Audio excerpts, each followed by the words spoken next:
Thank you, धन्यवाद धन्यवाद, आपकी मेहरबानी। नहीं नहीं, मोहंती सर की मेहरबानी। Good evening, a very good evening to our most revered Guruji, Dr. Ashok Kumar Mohanty sir, Dr. Milind Rao sir, Dr. Narendra Gupta sir, Mahesh Chandra sir, our most senior and respected mentor, Dr. Manoj Jaiswal sir, Dr. Dilip Jani sir, Dr. M.B. Mahadik sir, Dr. S. Anand sir, Dr. Shashikant Shinde sir और हमारे सभी respected IHF family members।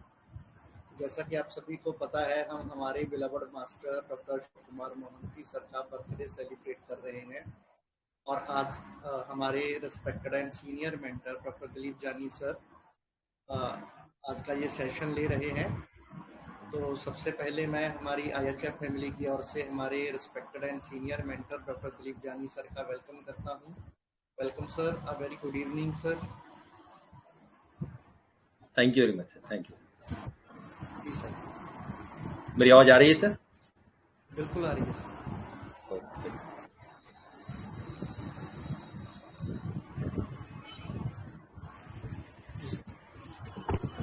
Thank you very much sir. So good evening to all. जो आज का ये session है, we dedicate this session to our guru doctor Mohanty sir. Mohanty sir जब भी बॉम्बे में थे तो मैं उनका कुछ 2 या 3 सेमिनार अटेंड किया था, ज़्यादा तो नहीं कर पाया था। तो एक सेमिनार है ना सायन हॉस्पिटल में था, तो जब भी कम से कम है ना एटलीस्ट 700 to 800 स्टूडेंट्स रहेंगे। तो सर ने जो मेडिसिन समझाई थी तो हमें डिफिकल्टी था, हमको समझ में नहीं आ रहा था 1-2 रूब्रिक। फिर हम लोग ने सोचा कि यार फर्स्ट टाइम तो सर के सेमिनार अटेंड करते, सर के पास कैसे जाएंगे, कैसे सर को पूछेंगे। तो लंच आवर में हम लोग 2-3 फ्रेंड मिलके सर के पास गए और जैसे ही सर ने लंच पूरा किया तो सर मतलब पैसेज में खड़े थे, सब लोग पूछ रहे थे, तो वैसे हम लोग ने पूछा तो सर ने जो इतना फ्रैंकली जवाब दिया, ऐसा लगा कि सर अपने को बहुत सालों से पहचानता है। ऐसा लगेगा ही नहीं कि फर्स्ट टाइम हम लोग सर से इंटरेक्शन कर रहे। इतना फ्रेंडली जो है बोले ना, डाउन टू अर्थ, मतलब एज ए ह्यूमन बीइंग थे। तो ऐसे ह्यूमन बीइंग को, ऐसे गुरु को सादर प्रणाम। और आज के जो सेशन है, I dedicate this session to doctor Mohanty sir. तो स्टार्ट करें हम लोग। Yes sir. 1 मिनट।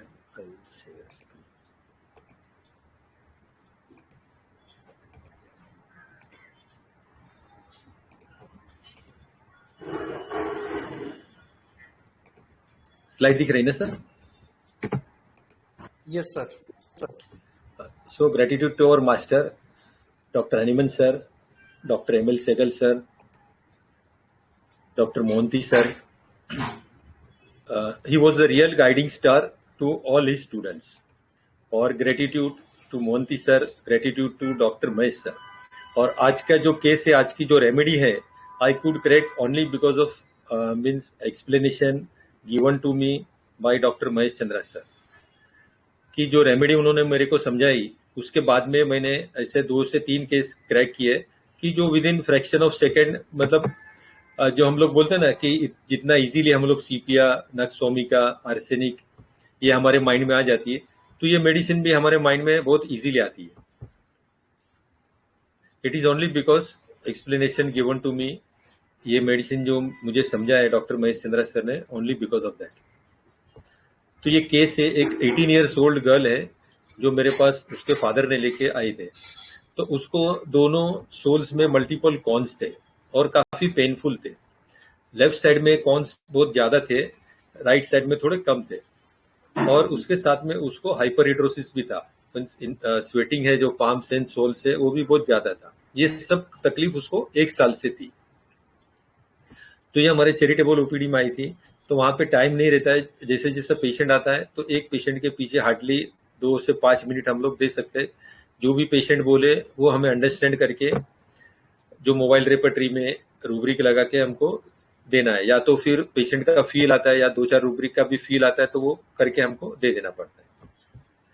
तो उसके फादर ने बोले कि 1 साल से उसको तकलीफ है, लेकिन हमको बोलती नहीं है। तो पेशेंट ने बोली कि मैं तो बोली थी उनको, इन लोग को मैंने बोली थी, लेकिन इन लोग ने कुछ ध्यान नहीं दिया, और फिर मैंने बोली नहीं। उसके बाद में उसने उनको घर में किसी को बोली नहीं, एक ही टाइम बोली बस कि मुझे इसी से तकलीफ हो रही है, डॉक्टर के पास लेके जाओ। लेकिन किसी ने मेरे ऊपर ध्यान नहीं दिया, फिर मैंने छोड़ दिया इसे। ठीक है। फिर तो मैं बोला अभी कैसे आई आप? तो बोला अभी तो पापा ने बोला इसके लिए मैं दवा लेने आई है, पापा ने बोला ना करके मैं अभी दवाई लेने आई। उसके बाद में भी थोड़ा बहुत कन्वर्जेशन हुआ, लेकिन वो इतना कुछ इम्पोर्टेंट नहीं था उसमें, मतलब कुछ कंक्लूजन नहीं निकल रहा था, तो इसके लिए फिर मैंने वो नहीं लिया था। ठीक है।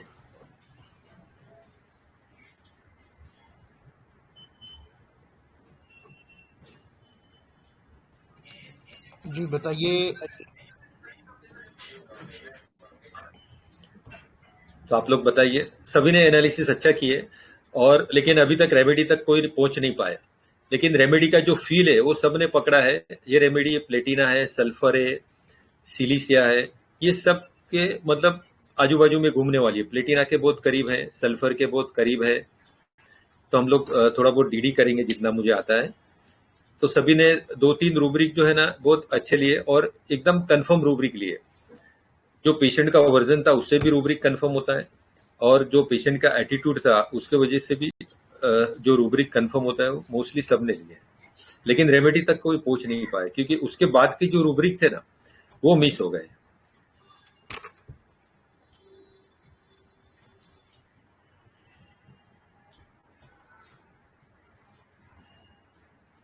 ठीक है। तो और बताएंगे, कोई भी एनालिसिस अपना शेयर करेंगे,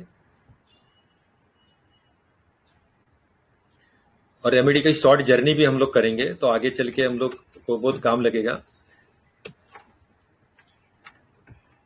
फ्यूचर भी कोई केस रहेगा तो हम लोग उसको इजीली क्रैक कर पाएंगे।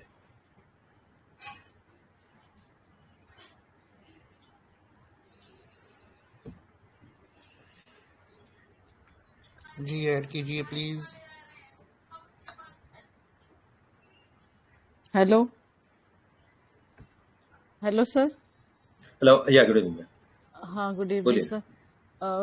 रूब्रिक तो मुझे नहीं मालूम, लेकिन मुझे ना इग्नेशिया की फील आ रही है कि इग्नेशिया में जैसे कभी किसी बात पे पेरेंट्स नहीं मानते हैं, बच्चा बोलता है, तो फिर जब पेरेंट्स ध्यान नहीं देते तो फिर वो रूठ जाता है कि अब अब नहीं, अब पहले तो नहीं सुना और अब नहीं मानूंगा, ऐसे करके। तो बहुत मुझे अच्छा। थोड़ी इग्नेशिया की यस, फील आ रही है।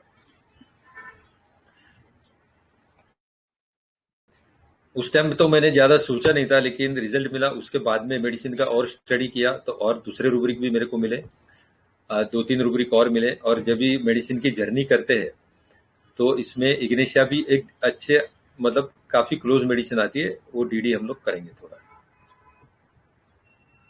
Thank you ma'am.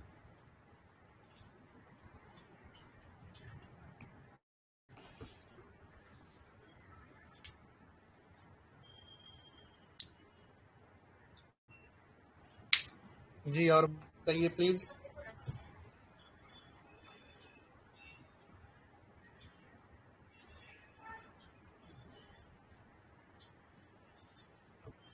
Good evening sir.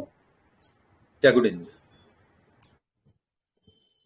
Sir ये जो लड़की है ना बहुत ही मतलब इगोइस्टिक लगी, मतलब कि अगर पापा को उसने एक बार बोला तो उसके बाद में अगर पापा भूल गए या किसी कारणवश उसका रिस्पांस नहीं उसको मिला पॉजिटिव, तो उसने अपने आप को विड्रॉ कर लिया, मतलब कि बोला नहीं कि मैं फिर से नहीं बोलूंगी।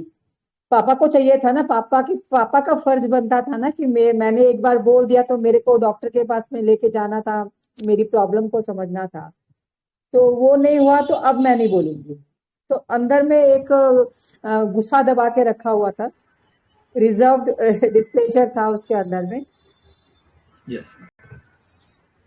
ये इसका मेरे को सर मेरी स्टाफ निकली थी। नहीं, इगोइज्म बहुत अच्छा पकड़ा आपने। ये डेफिनेटली उसका जो एटीट्यूड था और उसका बोलने का जो तरीका था, डेफिनेटली मतलब ईगो तो एकदम बहुत प्रोमिनेंट है।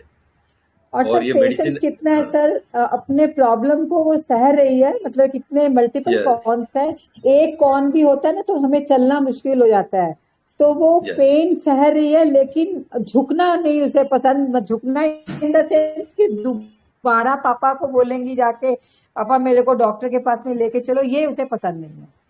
यस, बहुत अच्छा, वेरी गुड, बहुत बढ़िया। या सर आपने कुछ और भी कुछ देखा होगा तो मे भी और कुछ हो सकता है। नहीं, ये दो चीज तो डेफिनेटली है ही है, और भी कुछ है कि हाँ जहाँ से रेमेडी और दूसरी मेडिसिन सब अलग हो जाती है। या सर ये भी हो सकता है ना कि उसको मतलब कि अटेंशन मतलब कि चाहिए था वो नहीं मिला, पापा का अटेंशन नहीं मिला, तो ये मतलब कि वो भी कर सकती है। यस मैम, यस, वो उसे चाहिए था कि मेरे को आके पुचकार के पूछते या सब कोई बार बार कि क्या हुआ बेटा, क्या हुआ बेटा, चलो लेके चलते हैं, मे बी वो चीज नहीं से मिली तो हो सकता है वो इसके लिए भी उसने वो कर दिया। यस, मतलब उसके ऊपर ध्यान नहीं दिया अपने पापा ने या हाँ फैमिली ने, उसके ऊपर ध्यान नहीं दिया। ध्यान नहीं दिया गया। वेरी हाँ गुड। तो वही उसे उसकी नाराजगी थी कि मेरे पापा है, मतलब कि मतलब एक होता है ना बच्चों का पापा के प्रति बहुत ज्यादा वो होता है कि मैं जो बोलूंगा मेरे पापा वही बात सुन लेंगे और इमीडिएटली वो करके देंगे, है ना, तो वो शायद नहीं हुआ। यस, बहुत अच्छा, चलिए, thank you sir. Thank you ma'am, thank you. Hello. हाँ नमस्ते सर। नमस्ते, बोलिए मैम। सर मुझे इसमें एक तो दिख रहा है कंप्लेनिंग, वो ना आपके सामने अपने पेरेंट्स का कंप्लेन कर रही है, तो मैंने कंप्लेनिंग भी लिया है और राइट, एब्रप्ट लिया है कि वो फटाक से उसने जवाब दिया जब उसके पापा ने बोला कि ये बोलती नहीं है, तो एब्रप्ट भी लिया है और इगोटिज्म, ये तीनों लगा के 5-6 रेमेडी आ रही है, तो उसके आगे तो मैं नहीं ली हूँ अभी रूब्रिक। ओके, कौन सी मेडिसिन आती है सर ये? इसमें नक्स भी आ रही है, कैलकेरिया भी आ रही है, lachesis, lyco, platina, sulphur, anacardium, silicea, staph और सैलिस फ्रेजाइल भी आ रही है। बट ये तीनों रूब्रिक मुझे लगता है कि है ही इसमें।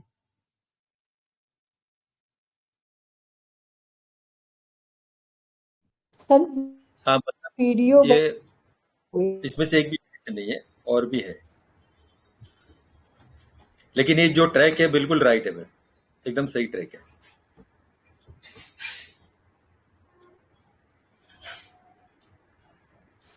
Hello sir, good evening. Good evening. मैंने थोड़ा और स्टडी किया सर, ट्राई किया, मतलब प्लैटिना अर्निका ऐसे लग रहा था पहले। तो मैंने थोड़ा सोचा कि बेसिकली लड़की क्या कर रही है, कंप्लेन ही नहीं कर रही है ना। एक बार उसने किया फादर को, फिर फादर ने ध्यान ही नहीं दिया, फिर वो अभी क्या कंप्लेन नहीं कर रही है। तो जब पापा बोले तब लेके आए, तो ये एक सिंगल रेमेडी रूब्रिक है sir, but I just want to share indifference complaint does not unless questioned says nothing condition। Yes, आपने कॉल्चिकम है ना। पूछा था नहीं, तो इसमें कॉल्चिकम सिंगल है सर, मुझे ज्यादा माइंड मेथड के हिसाब से नहीं पता ये remedy, but I right, just wanted to share this thought with you sir. Yeah बहुत अच्छा, yes, very good. Hello. Hello, yeah good evening ma'am. Evening sir. Sir basically ये लड़की ने पहले अपने डैडी को इसके बारे में, अपने कॉन्स के बारे में बोला था, और उसका कहना है कि डैडी ने उसकी तरफ ध्यान नहीं दिया है। ओके, तो एक ही बार बोला उसने, उसके बाद 1 साल तक वो झेलती रही लेकिन कुछ भी नहीं बोला उसने। तो एक तो मैं यहाँ पे हॉटी लूंगी। Second thing is delusion, she is neglected, क्योंकि वो उसने कहा कि इन्होंने ध्यान नहीं दिया। तीसरी बात है कि वो और एक बार बोल भी तो सकती थी लेकिन उसने कुछ भी नहीं बोला और सहती रह गई। तो मैंने वहां पे टैसिटर्न लिया सर, लेकिन वहां पे यानी एक तो एंगर विद टैसिटर्निटी हो जाए, या फिर एंगर निग्लेक्टेड, या फिर टैसिटर्न म्यूटिज्म, पता नहीं सर, वहां पे मैं थोड़ी सी कंफ्यूज हूँ। और जब आप पूछते हैं कि अभी कैसे आ गई ना, तो एकदम फटाक से बोलती है कि पापा ने कहा इसलिए आ गई है। तो truth telling the plain truth, okay, जो उसके मन में जो आया था उसने वो बोल दिया। यस, ये एंगर टेसिटन बहुत अच्छा रूब्रिक है, लेकिन उस टाइम मेरे ध्यान में नहीं आया था। अभी वो मेडिसिन इसमें है कि नहीं मालूम नहीं, देखेंगे आगे, but it is a very good rubric. Thank you ma'am. Yes sir, thank you sir. Thank you.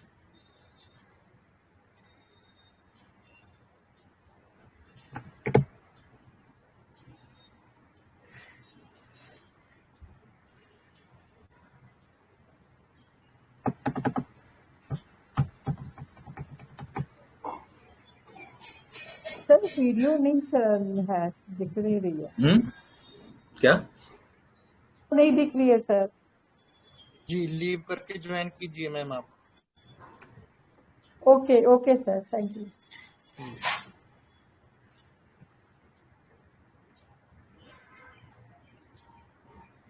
Hello, good yeah evening good sir. Evening. Good evening. Sir मुझे एक स्ट्राइकिंग बात भी लगी, ये 18 इयर्स की फीमेल है, पर जैसे ही फादर ने बोला कि 1 साल से तकलीफ है और लेकिन बोलती नहीं, तो उसने फादर को इमिडिएटली क्रॉस किया और उसने बोला कि बोली थी मैं, बट इन लोगों ने सुना नहीं मेरा या फिर ध्यान नहीं दिया।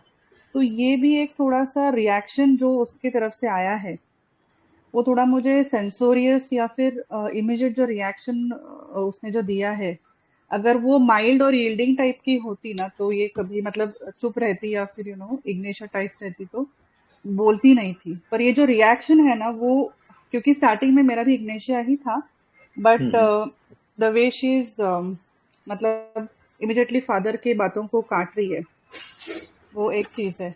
और आपको फिजिशियन को बोल रही है कि ध्यान नहीं दिया फैमिली ने या फिर पापा ने, तो वो एक मुझे ऐसे लगा कि उसका वो रिएक्शन काफी स्ट्रॉन्ग, इमिडिएटली शी रिएक्टेड कि जब उसका उस फादर ने ब्लेम उसके ऊपर डाला कि बोला नहीं इसने, तो इमिडिएटली शी रिएक्टेड, वो एकमुझे प्रोमिनेंट लगा। Right, thank you sir. Thank you ma'am, thank you.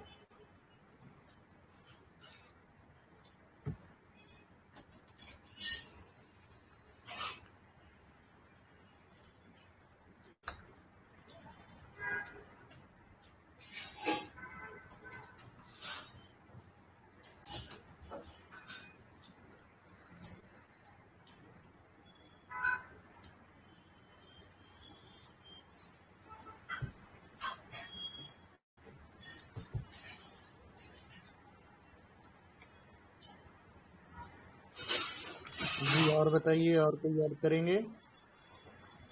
सब फीमेल डॉक्टर ही आ रहे हैं, मेल डॉक्टर कोई भी नहीं आ रहे हैं। गिरीश सर कहाँ है?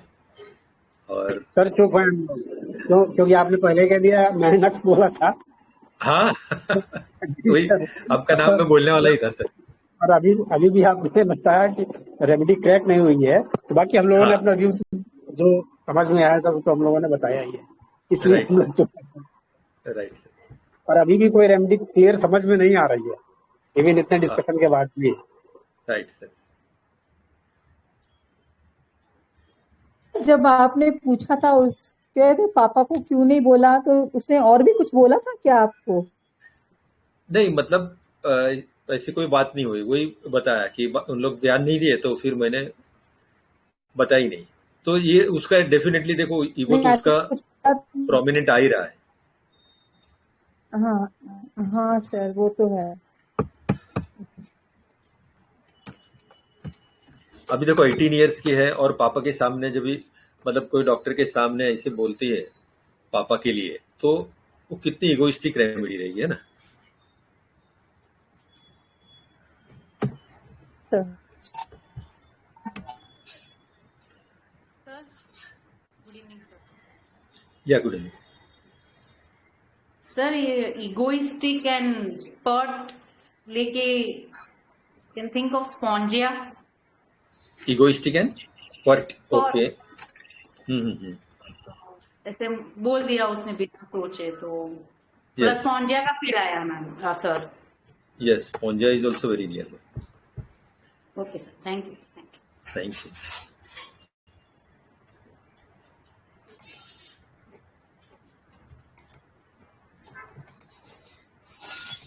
सर इसमें निग्लेक्ट वाली फीलिंग तो है ना, इसको जो लगता है कि मुझे निग्लेक्ट किया है ना? डेफिनेटली है ना, निगलेक्ट वाली फीलिंग तो डेफिनेटली तो है ही है। पैलेडियम या प्लैटिना में से कुछ सोच सकते हैं? अब प्लेटिना सोच सकते हैं, लेकिन प्लेटिना नहीं है, पैलेडियम तो डेफिनेटली नहीं है। सर पैलेडियम को तो एप्रिसिएशन बहुत चाहिए होता है ना, तो यहाँ पे तो पैलेडियम ऐसा उसका एप्रिसिएशन का या ऐसा कुछ बात करी ही नहीं ना।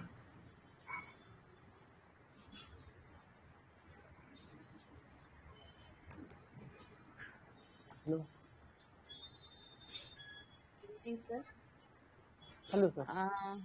सर एक उसमें इगोटिज्म लगा, डिल्यूजन निग्लेक्टेड, और Yes. एक डिफायंट लिया, राइट, तो टेक्सास आ रहा है। यस। कौन बोल रहे हैं? Hello hello sir. Hmm? Sir ये डेल्यूजन निग्लेक्टेड का फीलिंग तो है, इगोटिज्म Yes. है, तो Yes. फादर के प्रति शायद उसका गुस्सा वगैरह होगा, उसकी बताया नहीं, लेकिन बरोबर. फादर हाँ, तो मुझे सर आरंभूर नेऊन एक्ट्रम भी लगता हाँ,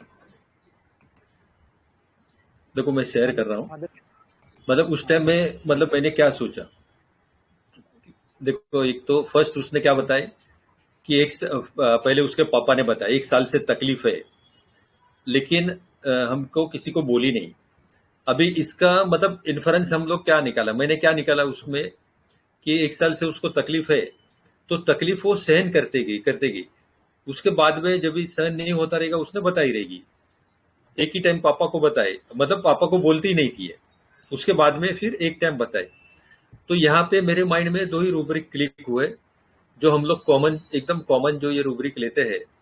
वो एक रूब्रिक ये था कि इनडिफरेंस कंप्लेंट डज नॉट। पापा ने बोला ना कि मतलब ये देख रहा ना, स्लाइड दिख रही?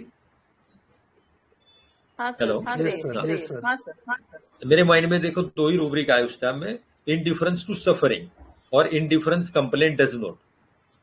ये पापा ने बोल दिया कि ये कंप्लेंट कर नहीं रही है हमको, लेकिन हमको बोली नहीं है। 1 साल से तकलीफ है लेकिन बोली नहीं है।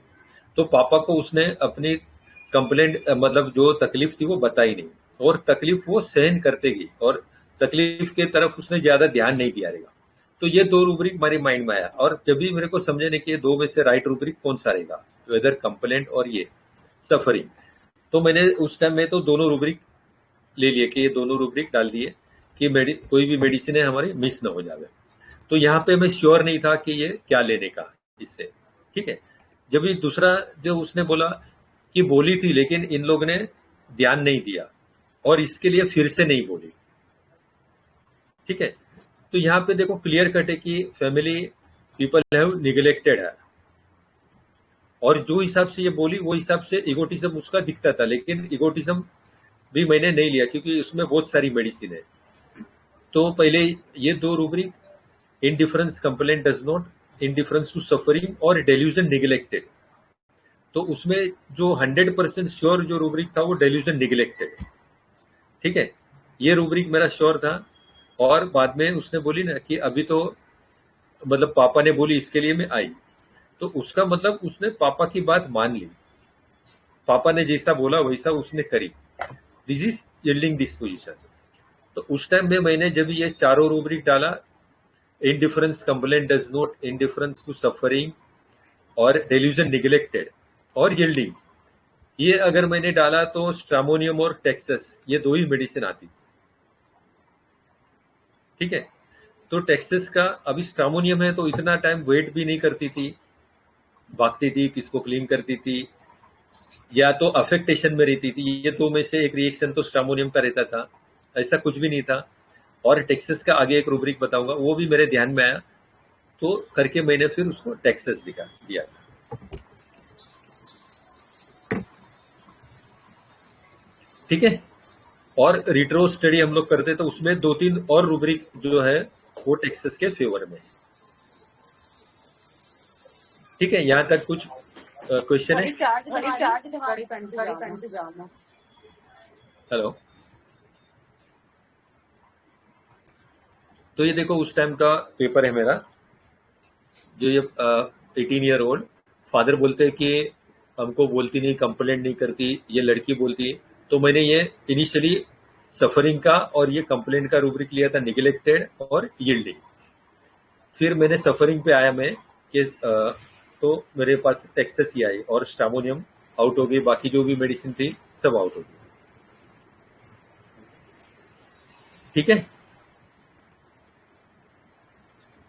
उसके बाद में जब भी उसको रिजल्ट मिला तो मैंने देखा, तो देखो ये भी हम लोग सोच सकते हैं, ये कंप्लेंट कर रही थी पापा को, भले पापा ने सुने नहीं, तो दैट मीन्स ये मेडिसिन कैरी डिजायर टू भी कैरिड में भी है कि मुझे डॉक्टर के पास लेके चलो, मुझे तकलीफ हो रही है।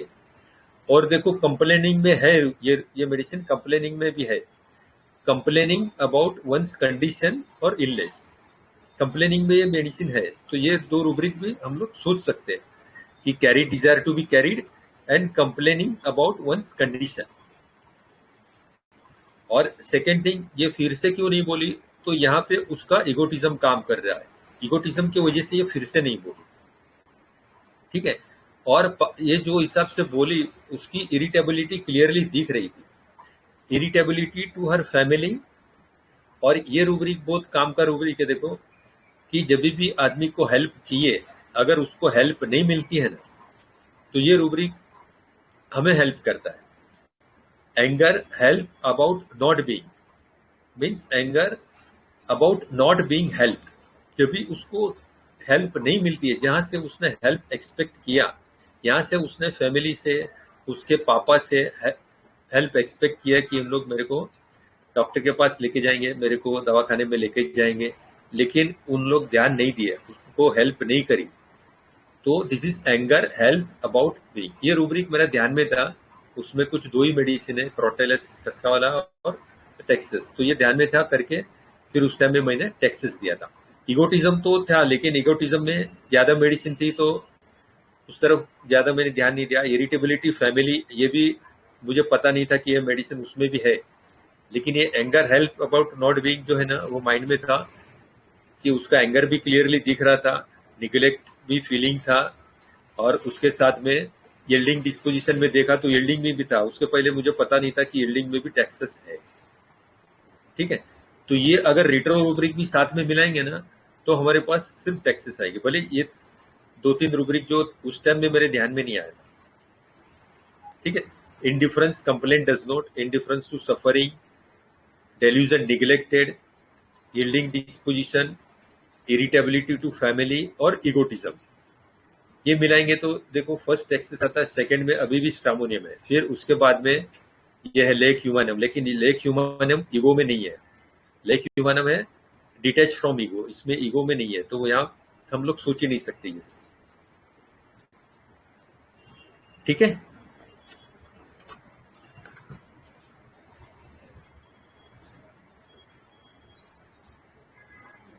हेलो, यहाँ तक कुछ क्वेश्चन है? No sir, no sir. तो लास्ट में भी किसने बताया था टेक्सस? सर मैंने। So very big congratulation ma'am, really appreciate you, और बहुत अच्छे रूब्रिक पकड़े आपने और मेडिसिन तक पहुंचे। Congratulation, congratulation. Thank you.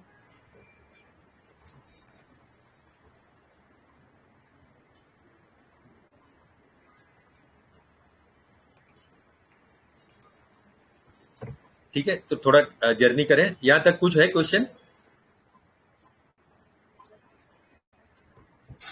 Hello,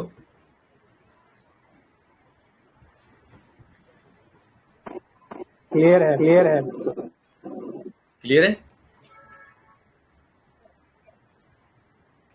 actually sir आज के सबको लाजवाब कर दिया है। बहुत ब्यूटीफुल केस है सर, कि आपने कैच किया इसको। Wonderful sir. मतलब देखो, वो अगर हम लोग राइट रूब्रिक पर अप्रोच करते हैं ना, तो जो मेडिसिन कभी हमको पता भी नहीं है ना, वो मेडिसिन भी हम लोग क्रैक कर सकते हैं। फिर उसकी स्टडी करेंगे तो आगे चल के हमको बहुत हेल्प होगी। अच्छा, ये एंगर नॉट बीइंग हेल्प जो है ना, वो और एक केस बताता हूँ। एक लड़की थी, वैसे ही कुछ 22 ईयर की थी। तो कैसा हो गया था कि मतलब कुछ 12th के बाद में या फर्स्ट ईयर कुछ बीकॉम या बीएससी करी थी उसने, उसके बाद में घर में थोड़ी कंडीशन खराब हो गई थी, फाइनेंशियल कंडीशन उतनी अच्छी नहीं थी, तो घर वालों ने क्या करे, उसकी पढ़ाई है ना मतलब स्टॉप करा दी, मतलब उसकी पढ़ाई बंद करा दी। और जो उसका छोटा भाई था उसको मतलब पढ़ाई कंटिन्यूस रखा। तो ये लड़की है ना डिप्रेशन में चली गई थी, कुछ बोलती नहीं थी, एकदम डिप्रेस जैसी हो गई थी।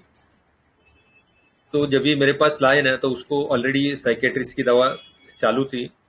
तो ये केस में फर्स्ट मैंने इग्नेशिया ही दिया था, डिसकंसर्टेड फीलिंग लेके, डिसकंसर्टेड एंगर, टेकिटनिटी, ये सब लेके इग्नेशिया दिया था। इग्नेशिया 200 1M 10M तक दिया, रिजल्ट नहीं मिला। तो उसके बाद में जब भी वापस में केस रिव्यू किया तो फिर मेरे माइंड में 2-3 रूब्रिक का, इंजस्टिस, कैन नॉट सपोर्ट, और ये जो जेंडर बायस है कि भाई को पढ़ाई करने को देते, मेरे को क्यों पढ़ाई करने को नहीं देते, उल्टा भाई से मैं काफी अच्छी हूँ पढ़ाई करने में, तो उसको क्यों मतलब कंटिन्यू करे, मेरे को डिसकंटिन्यू करा दिया क्यों। तो इंजस्टिस, कैन नॉट सपोर्ट, या एंगर नॉट बीइंग हेल्प, और फिर भी 2-3 रूब्रिक मैंने लिया था, तो वहां से मैंने उसको टेक्सस दिया।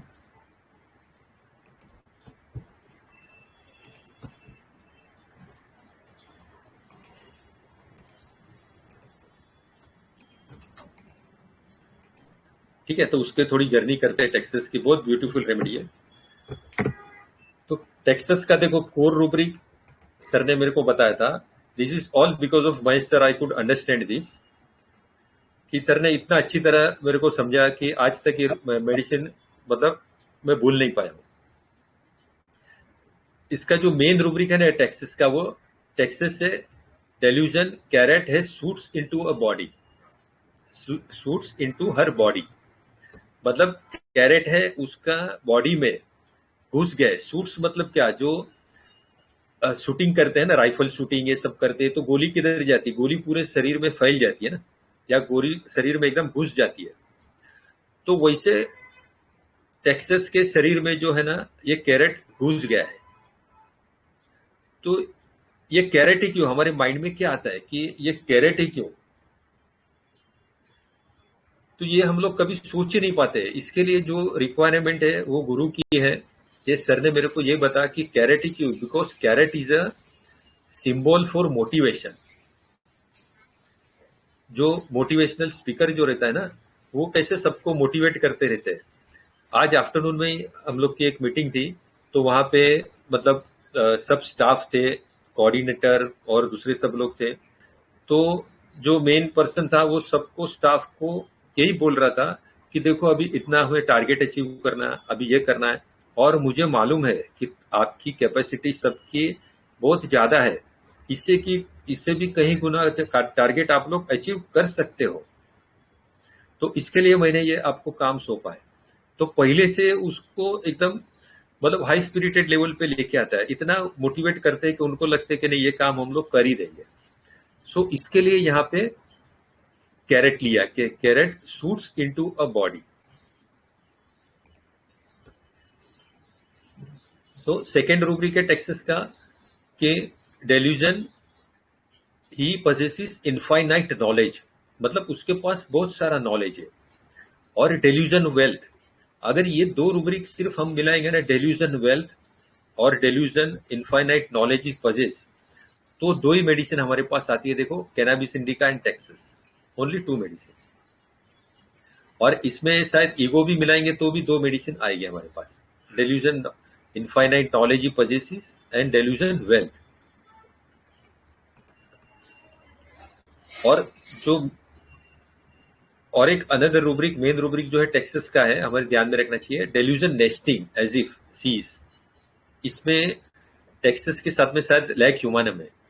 तो नेस्टिंग मतलब क्या, जो बर्ड और एनिमल जो घोंसला करते हैं ना, उसको हम लोग क्या बोलते हैं, नेस्टिंग करते हैं, नेस्टिंग बोलते हैं, कि अपना एक घरौंदा बनाना, अपना एक घोंसला बनाना। ठीक है, तो आगे हम लोग देखेंगे कि इसका मीनिंग टेक्सस के लिए क्या है।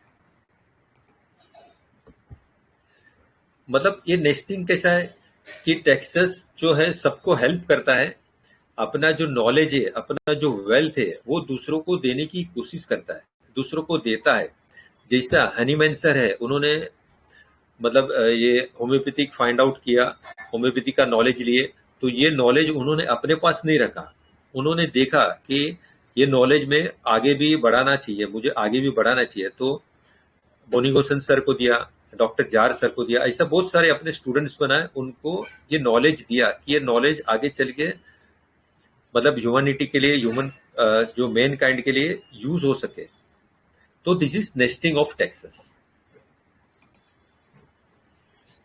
मतलब if he does not preserve his knowledge, तो उसको लगता है कि मैं मेरी ड्यूटी आगे चल के कर नहीं पाऊंगा, या मैंने मेरी ड्यूटी पूरी तरह से निभाई नहीं है।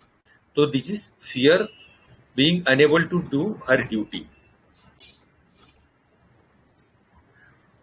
और ये नॉलेज सबको कैसा देता है, या वेल्थ सबको कैसा बांटता है, कि डांसिंग वाइल दूसरे के भले के लिए अपना ज्ञान बांटता है, और वो उसके हिसाब से उनके पास जाकर उसको ज्ञान देता है। दैट इज डांसिंग वाइल्ड, कि आज उसको जरूरत है तो आज उसको हेल्प करो, फिर 8 बजे इधर जाना है तो उसको हेल्प करो, 10 बजे उधर जाना है तो उधर हेल्प करो, उसको जैसा चाहिए उसको हेल्प करो, दूसरों को हिसाब से। This is dancing wild.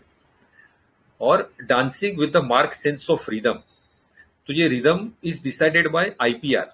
IPR जैसा बोले उसके ट्यून के ऊपर ये डांस करता है। डांस करता है मतलब उसको हेल्प करता है, जैसा चाहिए उसको हेल्प करता है, जैसा चाहिए उसको अपना नॉलेज, अपना जो ज्ञान है वो बांटता है, अपना वेल्थ है वो बांटते रहता है। और दूसरों को भला करने में वो इतना इन्वॉल्व हो जाता है कि अपना दुख दर्द वो भूल जाता है। ठीक है, तो this is cares worries full of others about. और देखो कितना ब्यूटीफुल रूब्रिक है, contented forgets all his elements and pains, अपना पूरा दुख दर्द जो भूल जाता है दूसरों की भलाई करने के लिए। Hurry has occupation in do several things at once, desire to do several things at once, मतलब एक साथ में वो बहुत सारा काम करने को चाहता है, कि अभी ये काम करो, अभी वो काम करो। ठीक है, ये जो एक एग्जाम्पल है, ये जरूरी नहीं कि ये टैक्सेस का हो सकता है, लेकिन हम लोग इसे मेडिसिन की फील्ड ले सकते हैं। तो ये थोड़ा दिन पहले एक वीडियो आया था, एक मतलब स्वामीनारायण के एक गुरु थे, तो उन्होंने एक एग्जाम्पल ले दिया था। एक 13 साल की लड़की है, तमिलनाडु में कोई छोटे सिटी में रहती थी, तो वहां पे उसका जो फादर है वो रिक्शा ड्राइवर थे। तो फादर ने उसके सोचा था कि उसको मैं यूपीएससी का एग्जाम दिलाऊंगा, बेटी को, बेटी पढ़ने में बहुत अच्छी है तो उसको यूपीएससी का एग्जाम दिलाऊंगा। उसके लिए फादर ने, जो रिक्शा ड्राइवर थे, थोड़ा थोड़ा करके पैसा जमा किए थे, कुछ 5 लाख रुपया उन्होंने जमा किए। वो पैसा जमा करके उन्होंने रखे थे, और बेटी को बोला था कि अभी तेरे को पढ़ाई करना है, जो तो यहाँ पे मैंने पैसा जमा किया, हम लोग उससे पैसा खर्च करेंगे। तो बरोबर उसी टाइम पे कोरोना टाइम आ गया, उसी टाइम पे मतलब लॉकडाउन आ गया। तो जब भी फर्स्ट लॉकडाउन आया तो उनके जो सिटी थे, उनका जो शहर था, वहां से सब लोग जो वर्कर लोग थे, डेली बेसिस पे जो अर्न करने वाले वर्कर, वो माइग्रेंट हो रहे थे, वहां से माइग्रेट हो रहे थे, कि जो बिहार वाले थे बिहार जा रहे थे, यूपी वाले यूपी जा रहे थे, वैसा सब लोग माइग्रेट हो रहे थे। तो उन लोग तो तमिलनाडु के थे, उनको किधर जाना नहीं थे, तो वो अपना घर से देख रहे थे कि देखो यार, सब लोग अपना बिस्तरा पोटला लेके, अपना घरोंदा लेके सब लोग अभी निकल रहे, सब लोग जा रहे। तो उनको मन में बहुत दुख होता था। ये लड़की मतलब उनको देखते ही रहती थी, और ये देखते देखते उसके मन में दुख होता था कि मैं उसको कैसा हेल्प करूं, क्या चीज करूं कि मैं उनको हेल्प करूं। तो ये सोच के उसने अपने पिताजी को बताया कि ऐसा हेल्प करो। तो पिताजी ने बताया कि देखो, हेल्प तो मुझे भी करना है, लेकिन हमारे पास पैसे किधर है, हम लोग कैसा हेल्प करें। तो जब ये उनकी बेटी ने बताया कि देखो हमारे पास 5 लाख रुपया, एक काम करते हैं हम लोग अभी वो खर्च करते हैं, उनके लिए सब अनाज, दाना पानी ये सब लेके आते हैं, उनको भी इधर खिलाते हैं, और प्लस उनको साथ में बांध भी देते हैं कि जब अभी उन लोग को 2 दिन लगेगा, 4 दिन लगेगा, पता नहीं, उनके घर तक पहुंचने के लिए, उनका जो नेटिव प्लेस तक पहुंचने के लिए। तो फिर फादर ने बोला ठीक है, अच्छी बात है। उसने वो 5 लाख रुपया खर्चा किए, सब लेके आए, और मतलब सबको खाना भी खिलाया, और सबको साथ में जो बोलते हैं ना, बांध भी दिया कि आप लेके जाओ सब लोग। तो वैसा करके उसने 5 लाख रुपया खर्च कर दिया। उसके बाद में ये जो बात है वो उसके डिस्ट्रिक्ट लेवल पे पहुंची, स्टेट लेवल पे, नेशनल लेवल पे पहुंची, और ये बात बाद में इंटरनेशनल लेवल पे यूनेस्को तक पहुंची। तो यूनेस्को ने बाद में ये लड़की को मतलब ये लड़की को कुछ बड़ी पोस्ट दिया, जो एशिया पे स्पेसिफिक रीजन है, अफ्रीकन कंट्रीज है, वहां पे गरीब लोग को खाना खिलाने के लिए उनका जो ये रहेगा प्रोजेक्ट रहेगा, तो वहां उसको एज अ हेड उसको मतलब सिलेक्ट किया। मतलब इतनी बड़ी बात होगी, लेकिन ये तो बाद में हुई। तो पहले उसको तो पता नहीं था, उसने पहले बाय हार्ट सबको हेल्प किया अपना, तो ये कितनी बड़ी बात होगी। तो why this people helps other. तो यहाँ पे रूब्रिक आता है, देखो डेल्यूजन कि अदर्स आर इन डेंजर। उनको लगता है कि ये दूसरे लोग जो है डेंजर में है, उसकी हेल्प मुझे करना चाहिए। और then second thing, responsibility social. हमारी ये सोशल रिस्पॉन्सिबिलिटी बनती है कि जो सोसाइटी में हम लोग रहते हैं, जहाँ हम लोग छोटे से बड़े हुए, तो उसके भले के लिए भी हमें सोचना चाहिए, उसके लिए भी कुछ ना कुछ तो हमें करना चाहिए। भले हम लोग टाइम देवे, पैसा देवे, कुछ ना कुछ तो हमें सोशल रिस्पॉन्सिबिलिटी हमारी रहती है। ऐसा नहीं कि पैसा कमाना, सिर्फ पैसा कमाएंगे, खाएंगे, पिएंगे, मर जाएंगे, तो we are just like animal, we are not a human being. तो this is the social responsibility, ठीक है। और एक रूब्रिक है, देखो, help people others wants to. ये जो बंदा है ऐसा रहता है कि they always wants to help other people, some और दो अदर, उनका माइंड में एक ही रहता है कि दूसरों की मैं हेल्प करूं। फिर रहता है, लेकिन जब उसको मदद चाहिए, जब भी टेक्सास को मदद चाहिए, तो आईपीआर से मदद मांगता है, लेकिन आईपीआर उसको मदद नहीं करता, आईपीआर ना बोलता है। जैसा ये लड़की में हम लोग देखे कि उसके फादर ने उसको मना कर दिया, ठीक है। तो आईपीआर जब भी उसको ना बोल देता है, तो this is complaining about one's illness and carried desire to be carried. जब ये मदद मांगता है, आईपीआर ना बोलता है, तो उसको क्या लगता है, और आईपीआर क्यों ना बोलता है कि मैंने थोड़ी बोला था आपको ज्ञान बांटने के लिए, मैंने थोड़ी बोला था आप मुझे मदद करो। सो यहाँ पे टेक्सास को लगता है कि इज बीइंग एक्सप्लॉइटेड, उसका शोषण किया गया है, उसने बेकार में सबकी मदद की, लेकिन अभी उसको लगता है कि this is I have been exploited. So exploited sensation, यहाँ पे उसके पूरा नॉलेज हो जाता है कि ये दुनिया कैसी है, कितनी स्वार्थी दुनिया है। हम लोग बहुत टाइम देखते हैं ना कि अभी जो पब्लिक बोलती है बहुत टाइम कि कितने मीन पब्लिक है, कितनी मीन है, तो दिस इज सेल्फिशनेस, स्वार्थी। तो this is anger, selfishness of others about. आज मैंने तो हेल्प किया, लेकिन मुझे जब भी हेल्प चाहिए तो किसी ने कोई हेल्प करने को रेडी नहीं है। सो टेक्सास के माइंड में ये रहता है कि परिवार की जो घड़ी है वो सुइयां जैसी रहती है, होना चाहिए, कोई छोटा, कोई बड़ा, कोई स्लो, कोई फास्ट, कुछ भी हो, लेकिन जब किसी के 12 बजने हो तो सब लोग साथ में हो। मतलब कोई जब किसी को मदद की जरूरत है, किसी को 12 बजने वाला है, तो हेल्प करना चाहिए, लेकिन वास्तव में ऐसा नहीं होता है।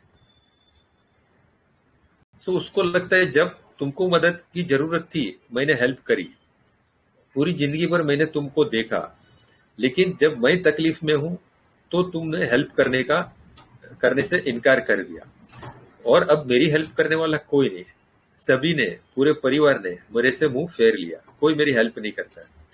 जैसा ये लड़की में हम लोग देखते हैं कि फादर ने ना बोले तो उसने मदर को भी बोला रहेगा, दूसरे किसको भी देखा रहेगा, लेकिन किसी ने भी इसके ऊपर ध्यान नहीं दिया रहेगा, निग्लेक्ट किया रहेगा। जब भी उसने बोल दिया रहेगा कि अभी जाने दो, जब भी से वो इंडिफरेंस हो गई रहेगी। और दूसरा जो मैंने केस बताया और एक लड़की का कि उसकी पढ़ाई सब लोग ने छुड़वा दी, और छोटे उसका जो भाई था उसको पढ़ाई कंटिन्यूस करा, तो यहाँ पे भी उसको लगा रहेगा, कितना उसको अंदर से दुख होगा रहेगा कि देखो मेरी मदद करने वाला, मेरी पढ़ाई आगे कंटिन्यू करने वाला घर में से कोई नहीं है, ठीक है। तो anger about not being help, और यहाँ पे उसको लगा रहेगा कि मेरा जो मान है, मेरा सम्मान है, वो निग्लेक्ट हुआ रहेगा, मतलब वो वुंड हुआ रहेगा।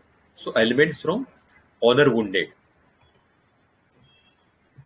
और ये जब भी परिस्थिति आती है तो ये चिल कंडीशन जो बोलते हैं हम लोग, यहाँ पे वो एकदम कंफ्यूज हो जाती है। जब भी वो मुसीबत में है तो एकदम कंफ्यूज हो जाती है और कुछ बोल नहीं पाती, और उसकी कंडीशन कैसी होती है, कंफ्यूजन टाइप हो जाती है और एकदम डिसऑर्डर कंडीशन होते हैं। This is chaotic chill during. जब ये कंडीशन आती है, ये स्टेज पे जब टेक्सस पहुंचता है, तो यहाँ पे उसके माइंड में एक कन्फ्लिक्ट पैदा हो जाता है। कन्फ्लिक्ट मीन एक घर्षण, अपने आप में एक घर्षण पैदा हो जाता है कि माइंड में कि क्या है। This is conflict between higher consciousness and worldly existence, कि ये क्या माँ बाप है, ये क्या मेरे पिताजी है कि जो मुझे डॉक्टर के पास लेके नहीं जाते, मैं उतनी तकलीफ में हूँ। माँ बाप क्या ऐसा होते हैं? मैंने तो सुनी थी माँ बाप ऐसे होते हैं, बहुत प्यार करने वाले होते, बच्चे को अच्छे से रखने वाले होते। So this is conflict between the higher consciousness and worldly existence. Higher conscious क्या है और वर्ल्ड में जो एग्जिस्ट है वो क्या है? This is conflict between this two. So ये रूब्रिक पे क्लियर कट था। देखो, irritability to her family, reproaching others, ये भी ये केस में हम लोग सोच सकते हैं। Then indifference to suffering of others, यहां से टेक्सस है वो दूसरों की सफरिंग से भी इनडिफरेंट हो जाता है, indifference to the suffering of others, और यहां से वो दूसरों से डिटैच हो जाता है। इवन टेक्सस है, इसमें भी हैट्रेड एंड रिवेंजफुल, और इसमें भी है देखो, यहां से उसके माइंड में क्लैरिटी ऑफ माइंड हो जाता है कि कौन अपना कौन पराया, कौन मुझे हेल्प कर सकता है, मुसीबत में जो साथ में आता है वही अपना रियल रिलेटिव है, वही अपना रियल फ्रेंड है, बाकी सब बेकार चीज है। तो this is the clarity of mind, यहां से टेक्सस का माइंड क्लियर हो जाता है। और जब वो एकदम ईज में रहता है, जब एकदम आराम से होता है, तो ये सब बात उसके मन में आते रहती है, जो हम लोग बोलते हैं ना ब्रूडिंग, तो यही बात उसके माइंड में आते रहती है, वही धागा वो लपेटना शुरू कर देता है। So this is delusion reel. She was reeling when at rest, when at rest she was reeling, मतलब ये रील करती है, उसके माइंड में चलते रहता है। और एक भी है कि टेक्सस जो है आईपीआर को कैसा हेल्प करती है, जो सेकेंड स्टेज में हम लोग देखे कि जब ये आईपीआर उसको ना बोलता है, जब उसको क्लैरिटी ऑफ माइंड आ जाते हैं, तो जहां से वो कोई भी आईपीआर मदद मांगे तो आईपीआर को हेल्प नहीं करते। उसका ये फील होता है कि जो मुझे दुख दर्द हुआ, जो मेरे ऊपर बीती, वो पेन तुम्हें भी होए, तुम्हें भी पता चले कि इसका पेन क्या होता है। और ये रीत से वो आईपीआर को, अपने बच्चे को जो डिपेंडेंट रहते हैं उसके ऊपर, उसको इंडिपेंडेंट बनाना चाहती है कि अभी तुम्हारे पैर से चलो, तुम अपना खेल खुद खेलो, मैं तुमको हेल्प करने वाली नहीं है, तुम डिपेंडेंट हो, वहां से इंडिपेंडेंट बनो।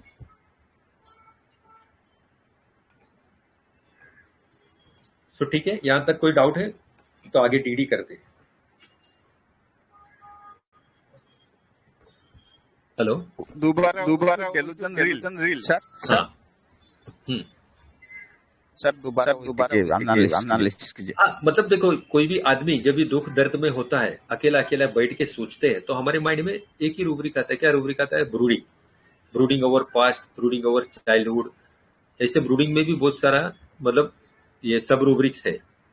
तो ये ब्रूडिंग के जैसा ही रूब्रिक है कि delusion reel when at rest she was reeling, जब वो वापस सब अपने माइंड में रिवाइंड करती है, तो उस ये रूब्रिक हम लोग ले सकते कि ये सब सोचती है ना, पुरानी बात दोबारा सोचता है सर। पुरानी बात का याद आ जाता है। हाँ, और उसको वो जो धागा लपेटते हैं ना, वैसा उसको वो लपेटते रहती है, उसको पूरा वो अपने माइंड में रील करते रहती है, याद करते रहती है। Yes sir. ठीक है, हेलो सर, आगे बढ़े और तो डीडी करते थे। तो 3-4 डीडी मेरे माइंड में आया, तो मैं बताता हूँ आपको। इसमें कुछ गलती है तो बताना, या और कुछ रूब्रिक ऐड करना है तो बताना। देखो, ईगो के हिसाब से सबसे ज्यादा जो हमारे माइंड में आते हैं वो सल्फर है, प्लेटिना है, यही माइंड में आती है। तो सल्फर से यहाँ से ये कैसा डीडी कर सकते हैं? सल्फर जो हम लोग देखते हैं ना कि बोस्टिंग में है, देखो, और सल्फर के पास भी नॉलेज बहुत सारा होता है, लेकिन सल्फर क्या करता है? ये नॉलेज को बोस्ट करता है। ये नॉलेज को बोस्ट क्यों करता है? कि because he wants to charm others, दूसरे को चार्मिंग करने के लिए ये नॉलेज वो बूस्ट करता है। सेकेंड थिंग, सल्फर जो है ना यूजरर है कि थोड़ा ही देगा लेकिन ज्यादा उस रिटर्न में ले लेगा, दैट इज यूजरर। और ही इज अनग्रेटफुल। जब भी अगर सल्फर और टैक्सेस का अगर देखो हम लोग डीडी करेंगे तो यूजरर है, मतलब थोड़ा देगा ज्यादा वापस ले लेगा ये सल्फर। तो सल्फर क्या करेगा, आईपीआर को एक्सप्लॉइट करेगा, आईपीआर को यूज करेगा। जब भी टैक्सेस का देखो अगर फील देखेगा तो हम लोग it is a totally reverse. इसमें है डेल्यूजन एक्सप्लॉइटेड, मतलब सेंसेशन ऑफ बीइंग एक्सप्लॉइटेड। तो यहाँ पे आईपीआर इसको टैक्सेस को यूज करता है, उसको एक्सप्लॉइट करता है, जब इस सल्फर में ये टोटली रिवर्स में है। ठीक है। फिर देखो तो दूसरे को हेल्प करता है, दूसरों की मदद करता है। तो यहां से हमको वेनिला भी आया था। तो वेनिला है, इसमें दो रूब्रिक बहुत प्रोमिनेंट है कि love, feelings of love coming towards her and from her. दूसरों से मेरे को जितना प्यार मिलता है उतना ही प्यार मैं दूसरों को बांटू। और एक जो प्रोमिनेंट रूब्रिक है उसमें इज ग्रेटिट्यूड, सबका वो ग्रेटिट्यूड अदा करता है। अभी लास्ट टाइम जो मनोज सर ने केस लिया था लैक ह्यूमनम का, उस टाइम में देखो रात में जो अगर सर का सेशन अटेंड किया रहेगा सबने, तो सर ने ये दो रूब्रिक बहुत अच्छे से समझाए थे वेनिला के लिए। ठीक है। और टेक्सास और वेनिला में both are dictatorial, but taxus का क्या है कि talking with the air of command. ये एयर ऑफ कमांड से कौन बात कर सकता है, because he is having the wealth, he is having the knowledge. ये नॉलेज है वही उसका मेन वेल्थ है। अदरवाइज देखो टेक्सास इसमें भी है, एंग्जाइटी मनी मैटर्स में भी है, लेकिन उसका वेल्थ क्या है, ये नॉलेज है वही उसका वेल्थ है। और प्लस ईगो, ये कॉम्बिनेशन वाला ही आदमी देखो इतना, मतलब he can talk with the air of command, इतना अच्छे से बात कर सकता है। और Texas is hatred and revengeful. जब भी वेनिला है जो ग्रेटिट्यूड में है, जो एक्साल्टेड लव में है, वो कभी दूसरे के बारे में हैट्रेड, रिवेंजफुल ये कभी सोच ही नहीं सकता। फिर देखो प्लेटिना भी बहुत क्लोज आती है। तो प्लेटिना में और टेक्सास में देखो हेल्थ है, वेल्थ है, ईगो भी है, बोथ आर डिक्टेटोरियल, और दोनों को लगता है कि they are better than others. ठीक है। लेकिन प्लेटिना का जो बहुत सारा रूब्रिक है वहां से टेक्सास अलग होती है। देखो प्लेटिना जैसा हमें सबको पता है कॉन्टेम्प्चुअस है, फिर उसको लगता है family does not belong to her own, फिर delusion, humility and lowness of others while he is great, मतलब दूसरे लोग को एकदम तुच्छ समझती है जब भी वो एकदम ग्रेट है। और people seems mentally and physically inferior and delusion, all persons are mentally and physically smaller and inferior. अब दूसरे लोग जो है उससे स्मॉल है, उससे कम है और उससे इंफीरियर है। सो प्लेटिना यहां से अलग हो जाती है। और एक जो माइंड में आता है वो ट्रिटिकम है, लेकिन ट्रिटिकम का जब भी एंगर होता है तो एंगर ऑल्टरनेटिंग विथ रिपेंटेंस। फिर emotions controlled by the intellect, need to, मतलब ट्रिटिकम इतना इमोशंस में मतलब ये हो जाता है और सबको हेल्प करने लगता है। लेकिन एक स्टेज ऐसा आता है जब भी आईपीआर उसको अप्रिशिएट नहीं करता है, उसको रिस्पेक्ट नहीं देता है, तो जब से उसको लगता है कि नहीं अभी मेरी गलती है, अब मैं मेरे दिल से काम नहीं करूंगा, अभी दिमाग से काम करूंगा, तो उसको इंटेलेक्ट से अपना इमोशन को कंट्रोल करना पड़ता है। ठीक है। और एक रूब्रिक है थॉट्स लिमिट टू रिस्पेक्ट, मतलब मैं आपको इतना ही रिस्पेक्ट दूंगा, मैं आपका इतना ही सम्मान करूंगा जितना आप मुझे करते हैं। ठीक है। एंड रिस्पेक्ट डिजायर्स और अनफॉर्चुनेट फील्स, यहां से ट्रिटिकम इससे अलग हो जाती है। फिर है देखो इग्नेशिया। इग्नेशिया हम लोग ये इसमें डिसकंसल्टेड भी सोच सकते हैं कि बाद में उसने किसी को कंप्लेंट नहीं करी। और दूसरा जो मैंने आपको केस बताया उसमें मैंने इनिशियली डिसकंसल्टेड लेके इग्नेशिया ही दिया था, लेकिन इग्नेशिया काम नहीं करी थी, 10 तक दिया था, काम नहीं करती, जब भी फिर बाद में मैंने मेडिसिन चेंज कर दिया।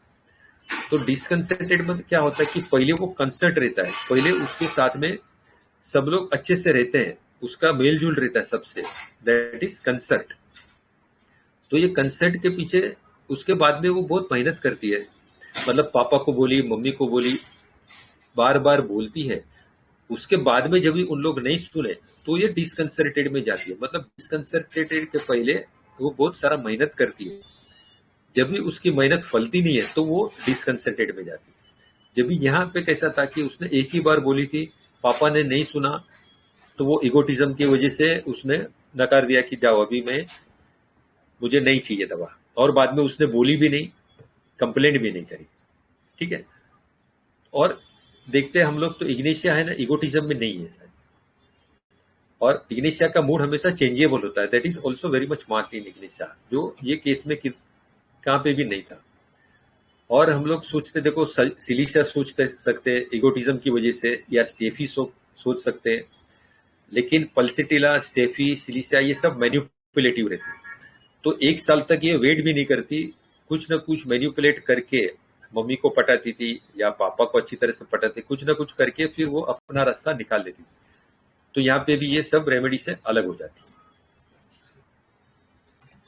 ठीक है, so gratitude to Mohanty sir, doctor Mahesh Chandra sir, gratitude to doctor Manoj Jaiswal sir, doctor Praveen sir, doctor Manik sir, doctor Shashikant sir, Anand sir, doctor Alok sir, और gratitude to all our respected doctors of IHF family. Gratitude बहुत ही अच्छा सुंदर case Texas का, and बहुत अच्छा DD बताया। और टेक्सास देखा जाए ना तो आजकल की रेमेडी है। आजकल जो कन्फ्लिक्ट होते हैं फैमिलीज में, है ना, परिवार के बीच में जब बंटवारा होता है तो इस तरह की सिचुएशंस बहुत आती है, जहाँ पर टेक्सास, पॉजिट्रॉन, सैलिक्स, किटिकम, इस तरह की रेमेडी उभर के आती है। तो बहुत ही सुंदर प्रेजेंटेशन, थैंक यू सर। सीखने को मिला, तो बहुत न्यू फैक्ट्स आपको सीखने को मिला, जिसमें से नए नए कई रूब्रिक्स भी पता चले। Wonderful, thank you sir, thank you very much.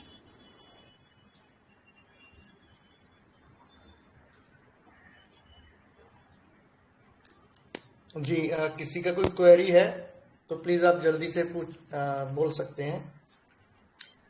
Sir वो जो आपने कोर रूब्रिक बताया टैक्सेस का, delusion carrot has shoots into her body, तो उसका एक्सप्लेनेशन थोड़ा बता सकते हैं क्या सर वापस? हाँ, देखो पहले के जमाने में क्या होता था, कैरेट क्या है, it is a mean symbol of motivation. ये रूब्रिक मेरे को कभी समझता ही नहीं था, और मालूम नहीं, अगर सर मेरे को नहीं समझाते थे ना, डॉक्टर महेश सर नहीं समझाते थे, ये रूब्रिक कभी नहीं समझता था। कि कैरेट मतलब क्या, it is a sign of motivation. यहाँ पे क्यों मूली है या दूसरा कुछ, कोई फल फ्रूट का नाम क्यों नहीं लिया, only carrot, it is a symbol of motivation. तो मोटिवेशन कैसा कि पहले के जमाने में क्या होता था कि जब भी कुछ व्हीकल्स वगैरह नहीं रहते थे, तो जो डोंकी है, डोंकी के ऊपर सामान वगैरह लोड करके सब लोग यहाँ से वहां जाते थे। ठीक है ना? तो डोंकी को मोटिवेट करने के लिए, उसको मोटिवेट करने के लिए सब लोग क्या करते थे कि स्टिक लेते थे, स्टिक के एंड के ऊपर एक कैरेट का टुकड़ा रखते थे और वो स्टिक लटका के बैठे रहते थे और डोंकी आगे चलता था। ठीक है, डोंकी को क्या लगता था कि उसको कैरेट दिखता है तो अभी मेरे को कैरेट खाने मिला, थोड़ा आगे चलूं कैरेट खाने को मिलेगा, थोड़ा आगे चलूं तो कैरेट खाने को मिलेगा। ठीक है, तो ये carrot is a sign of motivation. तो ये कैरेट जो है ना, उसके बॉडी में ऐसा घुस गया कि वो दूसरों को मोटिवेट करता है, हमेशा दूसरों को हेल्प करता है, मोटिवेट करता है। उसको क्या लगता है कि सोशल रिस्पॉन्सिबिलिटी के वजह से अभी जो मेरा IPR है, जो मेरे सोशल कांटेक्ट में जो है, उसके लेवल में लिफ्ट करो। अभी वो जो कंडीशन है वो उसकी हायर कंडीशन में मैं लेके जाऊं। सो यहाँ पे इसके लिए ये रूब्रिक डाला है कि carrot shoots into his body, दूसरों को मोटिवेट करता है, दूसरों को ऊपर लाने की कोशिश करता है। That is Texas. ठीक है, yes sir, clear sir, thank you sir. हाँ, इसमें और एक मीनिंग जो दिया हुआ है ना कि promise of reward as in carrot and stick, use the carrot of subsidized housing for the workers to get their vote. तो इसका मीनिंग मेरे समझ में नहीं आया कि वोट लेने के लिए क्यों वर्कर्स को सब्सिडाइज किया जा रहा था। लेकिन वहां भी ये दिया हुआ है, वर्ड मीनिंग में भी दिया हुआ है, तो समवेयर ये मोटिवेशन से ही रिलेटेड है। Right sir, thank you sir. Sir वो लालच का गाजर बोलते हैं ना। हाँ, वही बात है। वो लग रहा था सर। यस, ये कहीं ना कहीं वही लालच देकर काम करवाने वाली बात है। हाँ, एक तो ऐसे भी ले सकते हैं इसको मोटिवेशन की जगह। हाँ, वैसा भी सोच सकते हैं सर। यस, है ना, क्योंकि यहाँ जो लिखे हैं ना, use the character subsidized housing for the workers to get their vote. तो वोट लेने का मतलब लालच देना है, तो ये भी एक मीनिंग हो सकता है, I think so.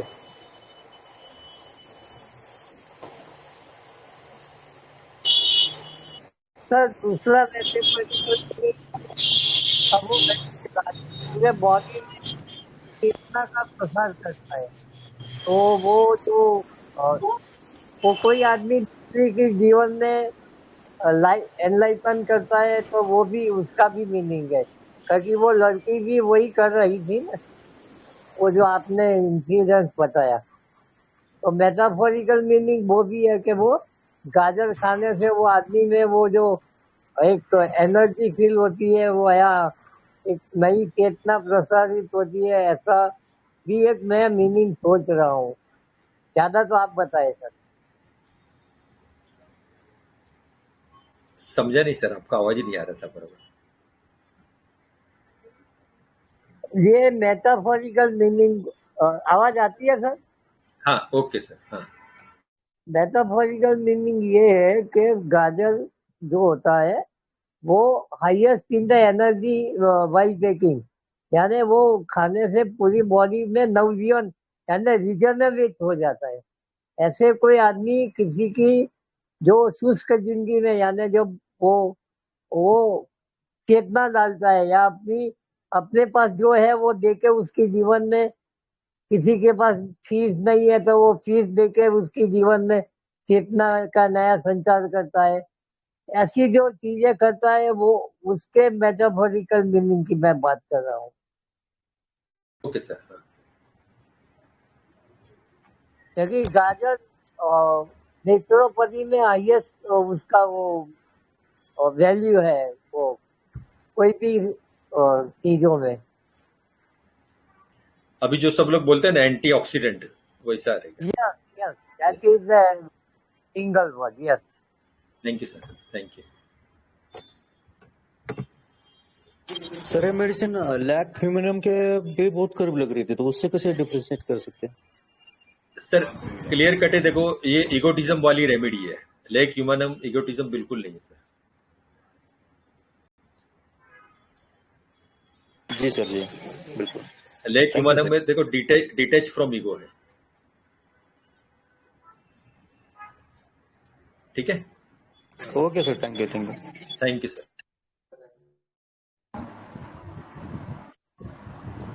Ji, deep gratitude to our respected and senior mentor Dr. Dilip Jani sir, wonderful case sir, और मैक्सिमम मतलब मेंबर्स रहे आज के इस सेशन में, 150 प्लस का नंबर रहा, तो बहुत ही बढ़िया, बहुत ही ब्यूटीफुल वंडरफुल केस था सर।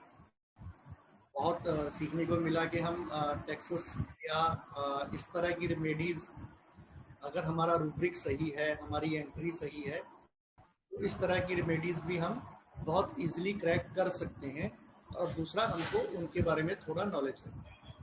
तो सच में सर बहुत मज़ा आया, कल महादिक सर का सेशन भी बहुत शानदार रहा, बहुत सीखने को मिला, और आज आपका सेशन मतलब मानिक सर ने 300 ट्रिपल सेंचुरी लगाया था, आज आपने सीधा 500 लगा दिया है।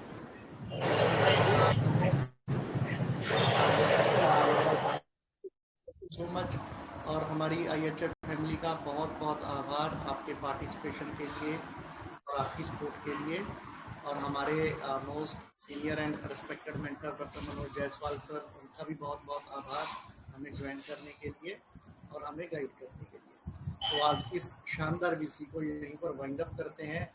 आशा करते हैं कि आप लोग हमारे beloved master doctor Ashok Kumar Mohanty sir का जो बर्थडे मेगा बर्थडे सेलिब्रेशन हम कर रहे हैं और इसमें जो सेशंस हो रहे हैं आप सभी एंजॉय कर रहे होंगे, आप सभी को सीखने को मिल रहा होगा। तो ये कंटिन्यूटी ऐसे ही बनी रहे, ये जर्नी ऐसे ही चलती रहे, इसी आशा के साथ आप सभी से मुलाकात होगी हमारी नेक्स्ट बीसी में। Thank you so much. Thank you sir, thank you so much sir, thank you so much sir, बहुत मस्त केस था sir. Thank you sir. Thank you sir. Thank you so much sir. Thank you sir, beautiful journey.